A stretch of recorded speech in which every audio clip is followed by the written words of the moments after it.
नमस्कार, मी लतिका। आज मी तुम्हाला गिलक्याचं भरीत बनवून दाखवणार आहे। त्यासाठी बघा 250 ग्रॅम घेतलेले, ती 2 आणि स्वच्छ धुवून पुसून घेतलेले। तर ह्याला काय करायचं माहिती आहे का, छोटे छोटे तुकडे करून घ्यायचे। बघा एकदम कवळे असे आहेत, तर एकदम पातळ करायचे बरं का। गोल केले तर चालतात, चौकोन जरी केले तरी पण चालतात। खूप साऱ्या रेसिपी ह्याच्या मी अपलोड केलेल्या आहेत। आता हे मी पहिले कापून घेते। कापून घेतल्यात बघा अशा पद्धतीने। आता ह्याचे कसे माहिती आहे का, तुम्ही आडवे कापून 4-4 5-5 तुकडे पण ह्याचे करू शकता। कढई बघा मी गरम करत ठेवलेली आहे। त्याच्यामध्ये काय करायचे, ह्या मिरच्या भाजून घ्यायच्या। तुमच्या तिखटाप्रमाणे घ्या। मी ह्या 6 मिरच्या घेतलेल्या आहेत आणि ह्या 6 पण मिरच्या तिखटवाल्या आहेत, तर आवडीनुसार कमी जास्त घेऊ शकतात। ह्याला काय करायचं माहिती आहे का, डाग पडस्तोवर चांगले पहिले भाजून घ्यायचे। मिरच्या बघा डाग अशा पडस्तोवर मी चांगल्या भाजून घेतलेल्या आहेत। अशा पद्धतीने भाजून घ्यायच्या, म्हणजे आपल्याला हे काय करायचं, कुटून घ्यायच्या बारीक। तर हे मी काढून घेते। मिरच्या काढून घेतलेल्या त्यात एकदम आपल्याला थोडंसं तेल टाकायचं बघा। एक छोटा 1 चमचाभर जरी टाकलं तरी चालेल। आणि त्याच्यामध्ये आता आपण हे परतून घेऊया। बारीक गॅस एकदम केलेला आहे, कारण कढई गरम होती, त्यात मिरच्या भाजल्या होत्या। आणि त्यावर टाकायचं आपल्याला एकदम थोडंसं मीठ, आणि हे बारीक गॅसवरच 1 मिनिटभर आपल्याला परतून घ्यायचे। असं चांगलं मिक्स करून घ्यायचं बघा। गॅस केला होता बारीक, कारण कढई चांगली गरम झाली होती मिरच्या भाजस्तवर। आणि असं हलवून घ्यायचं एकदा। 2 ते 3 मिनिट आपण याला चांगलं हलवून घेऊया। असं पाणी सुटतं, ताजे असले की नाही की थोडंसं असं चांगलं पाणी सुटतं त्याला। आता 1-2 मिनटं मी पहिलं हलवून घेते। 2 मिनटं बघा मी असं हलवून घेतलेलं आहे आणि असं पाणी सुटलंय बघा एकदम त्याला। आता गॅस बारीकच आहे, गॅस काय वाढवलेला नाही आहे। हे गिलके टाकले की नाही की तवाच बारीक जी केला होता ना, ते परत मी वाढवलेलाच नाही। तर बारीक गॅसवरच त्याला चांगलं पाणी सुटलेलं आहे बघा।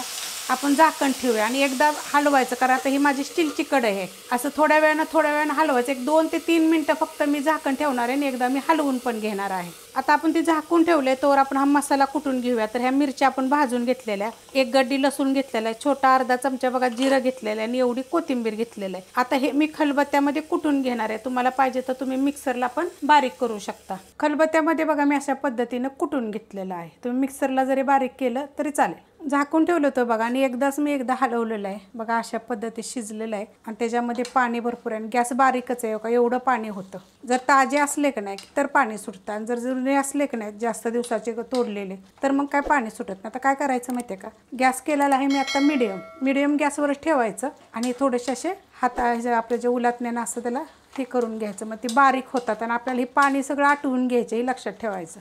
पाणी बघा पूर्ण असं आटलं गेलेलं आहे, आणि असं हलवून बघा मी अशा पद्धतीत पाणी ह्याचं आटवून घेतलेलं आहे। आणि आटवतच आपण असं केलं की नाही की ते बारीक पण होतात। त्यासाठी तुम्ही बारीक कापले तरी चालतील, आणि असे जरी तुम्ही केले तरी पण चालते। हे मी काढून घेते आता एका प्लेटमध्ये। कढईमधनं बघा मी काढून घेतलेले आहेत। त्यात आपण थोडंसं तेल टाकून घेऊया, अर्धी पळी तेल टाकायचे, आणि तेल चांगलं कडक गरम होऊन देऊया। तेल बघा चांगलं कडक गरम झालेलं आहे। त्याच्यामध्ये टाकायची मोहरी अर्धा चमचा टाकलेली आहे, अर्धा चमचा जिरं टाकलेलं आहे। त्यात टाकायचा कढीपत्ता, त्यात टाकायचे 2 चिमूट हिंग पावडर, आणि 1 मिडियम आकाराचा कांदा बघा असा कापून घेतलेला आहे। कांदा जरा ह्याला जास्तच घालायचा, चव छान येते।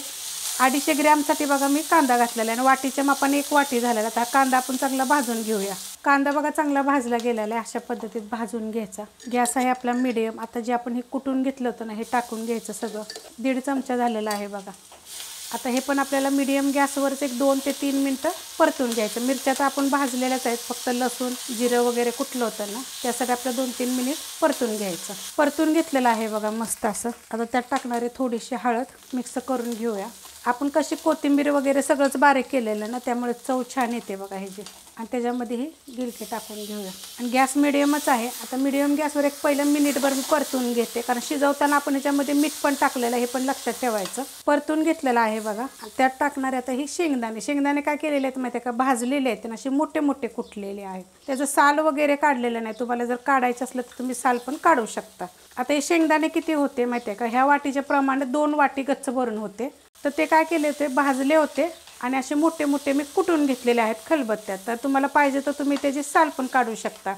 आता आपण ह्याच्यामध्ये शिजवताना मीठ टाकलं होतं, तर त्याची चव बघायची। जर कमी असेल तर मग वरनं थोडंसं टाकायचं, आणि जर बरोबर असेल तर नाही टाकलं तरी चालतं। तर फक्त आपण 1 मिनिट ते 2 मिनिट फक्त आपण ह्याला चांगलं आता परतून घेऊया।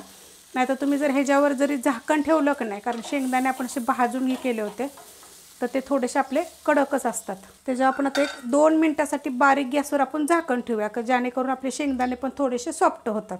झाकून ठेवलं होतं बघा, झाकण काढूया। मस्त बघा झालेलं आहे अशा पद्धतीत। भरीत 1 नंबर होतं, पण करून बघा हे अशा पद्धतीनं, आणि चवीला तर एक तर छान लागतं। आणि ह्याच्या पुष्कळ रेसिपी मी अपलोड केलेल्या आहेत बरं का. तुम्हाला भरीत रेसिपी कशी वाटली जरा मला तुम्ही कमेंट करून सांगा. रेसिपी आवडली तर लाईक करा, सबस्क्राईब करा, कमेंट करा आणि शेअर बी करा.